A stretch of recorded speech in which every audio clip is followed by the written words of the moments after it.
Hi everyone, how you doing? How you doing? No, for real, how you doing? I hope you're doing well. I hope you've been fine. Welcome to another session of Affirming Hope. My name is Doreen McKenna, and it's amazing to be here with you. It's amazing to have you for another weekend, just to talk to you and you getting to hear from us as well.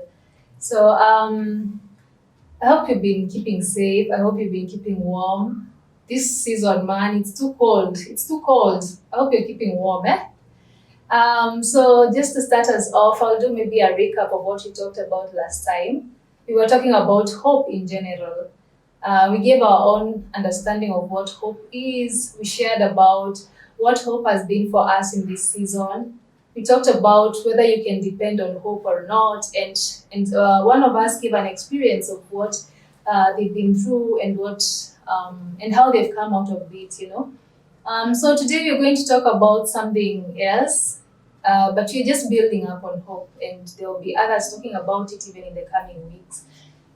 So I'll talk about losing hope.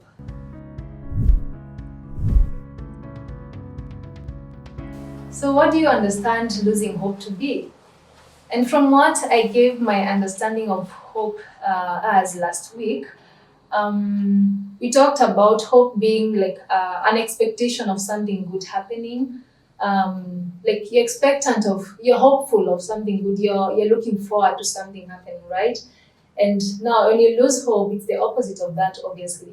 So when you lose hope, it means you don't have, you're not looking forward to tomorrow. You're not looking forward to something good or an event.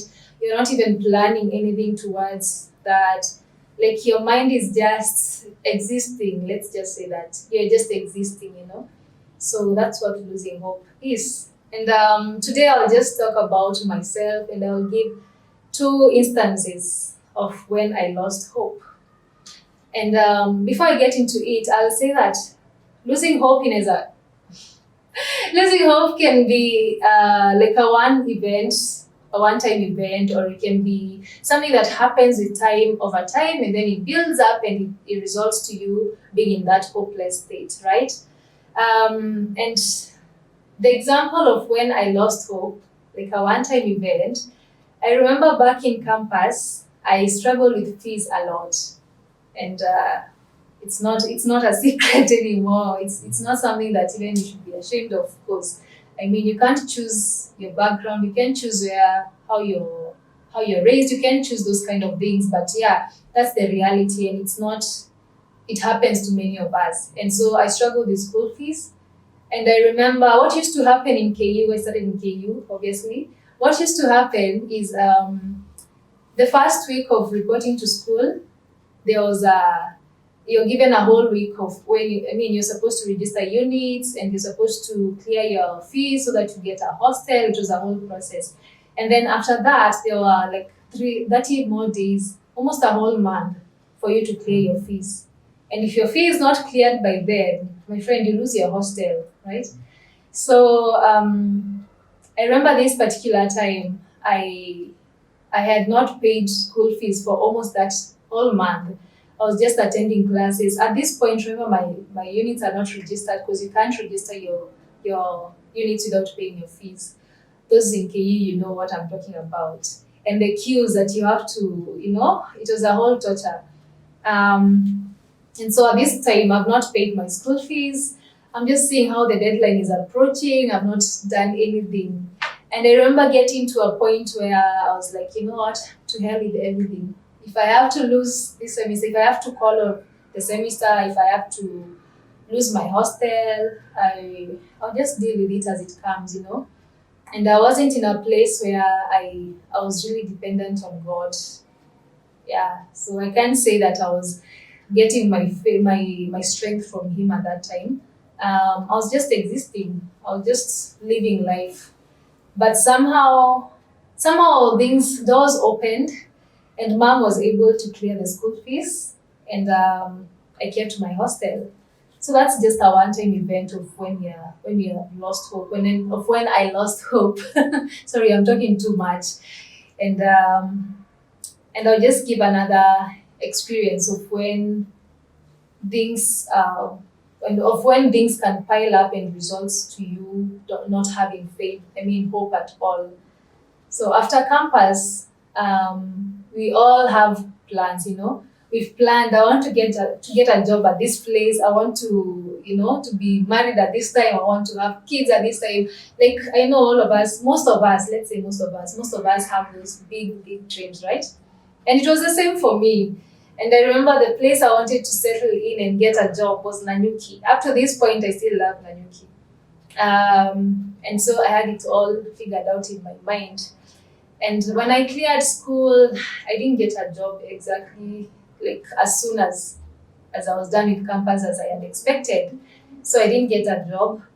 And towards the end of the year, something happened for me. I lost my dad, and I had to stay home for a while and just to keep mom company and all that. Later, maybe the next year around February, is it February or January, I got an internship at Isiolo. And for this internship, it was a big opportunity, and I actually enjoyed so much working there. And for this internship, what used to happen, it would run for 3 months, and after 3 months, you had a one window period, to extend your internship. So you could apply and do it for another 3 months. So I did that. And when the 3 months were over, so in total 6 months now, when they were over, I got a few contracts here and there because I had made friendships at the organization. And yeah, so after I think I stayed there for a total of 7.5 months. Yeah, 7.5 months. And then when I was done, I remember going home and being like, I'm not going to look for a job anymore. Because I remember before then, before I got the internship, the whole of 2016 after Campo, because I graduated in, is it May? Yeah, I think it's May.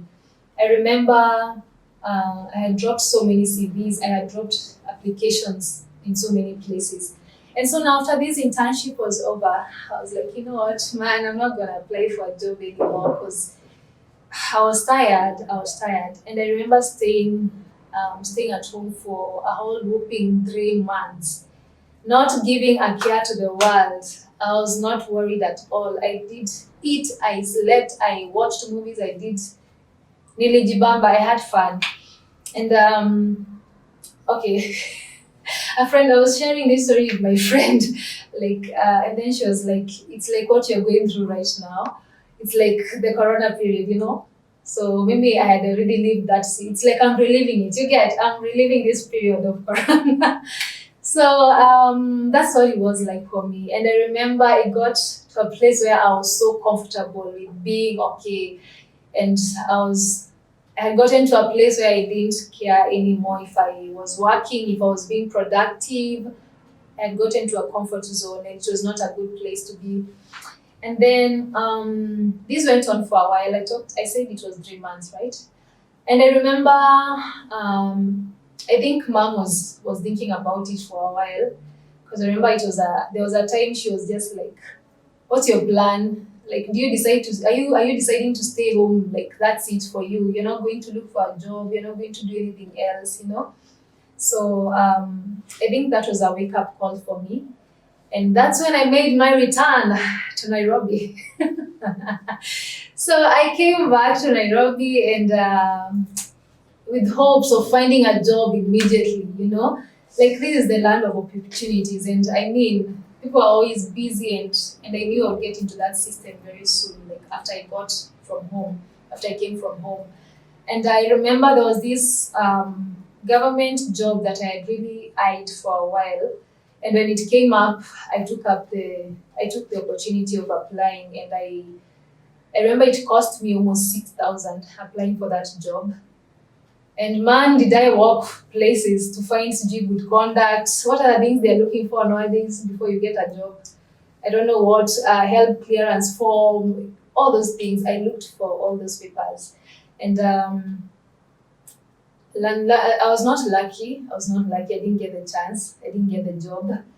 And so up to this point, I can say I've gotten I did also an internship in church for 1 year, but I can say up to this point I've gotten something how do I put it? Something, a secure job, We all want a security in a job, in families, those kind of things. And up to this point, I can say that I've gotten a job that I can really say I've been depending on like since then. But I am glad I have been coping, I have been surviving, I have been making it, I have been doing things, And I'm really grateful for every opportunity that I've got along the way. And it's in this journey of trying to survive that I came to find Christ and that I came to grow into knowing God more. And I'm glad. I can say that I am ungrateful, but all along the way, I have learned a few things, I have picked a few skills here and there, and I'm still growing. Um, like I shared last time, I've been in a season where I'm working towards hope. I'm working towards being hopeful in everything, including a job actually. I haven't lost hope totally, and I have had to work myself. I have had to work towards being in that position, even mentally, spiritually, and even physically, being ready to do what it takes, to get a job. And so that's been a situation in my life. Those have been situations in my life where I have lost hope. And to close us off, I'll just share something from the Bible. It's a story that I love so much, and it comes from John. Is it John? I think it's John 5, 1 from verse 1 to 9, around there.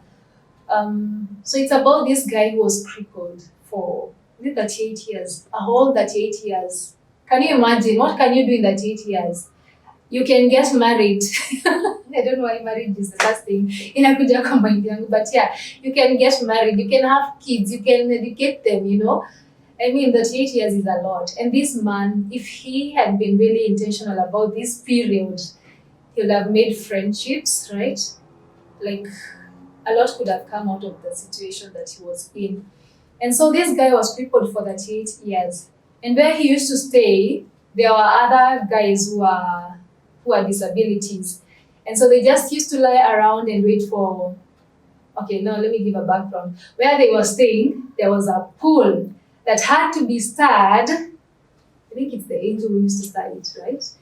So the angel used to stir this pool. And if you got a chance to jump in while it was being stirred, that was your opportunity for you to be healed. And so now I'm trying to imagine this man was here for 38 years. And up to this point, he's not well. He has not gotten a chance to get into the pool.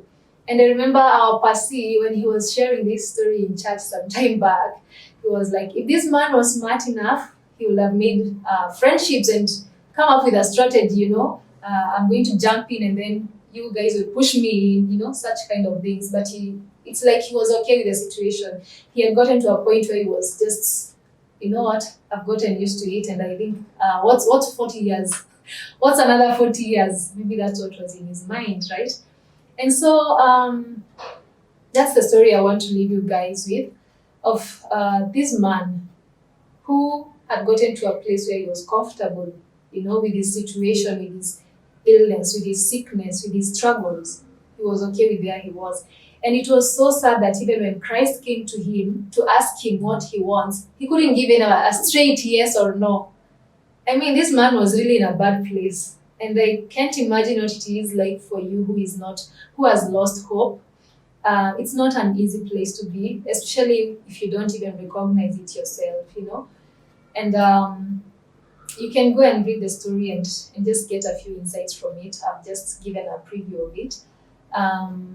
But to close us off, I'll just ask anyone who is watching that if you have a friend, if you have a cousin, if you have a relative who is in a situation where they don't know what's next, just go and check up on them, Sometimes it takes just an encouragement from someone. Sometimes it just takes, words of affirmation. Sometimes it takes someone asking you, how are you feeling about this situation, Sometimes it just takes someone reminding you that you're not the first one to go through that kind of stress. Sometimes it takes someone just comforting you and walking with you through that period and being there for you. So maybe you're not going through it yourself as you watch, but it's a reminder to you that there's someone out there who needs a word of encouragement from you. There's someone out there who needs comfort. There's someone out there who needs your love. So I'll leave you with that for now.